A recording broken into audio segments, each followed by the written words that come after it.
Xitoyda 31 yoshli uxanlik Sui ismli erkak chiroyli, uzun va nozik oyoqlari tufayli modelga aylandi. Endi u kolgotkalar hamda leginslarni reklama qilmoqda. Uning bo'yi 177 santimetrni tashkil etadi. Uzoq vaqt davomida reklama agentligida 3D dizayneri bo'lib ishlagan.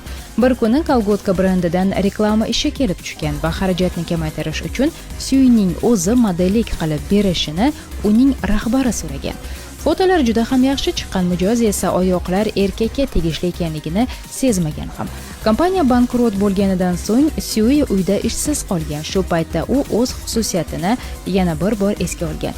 Ijtimoiy tarmoqlarda sahifa ochgan va tez orada ko'plab reklama buyurtmalarini ola boshlagan.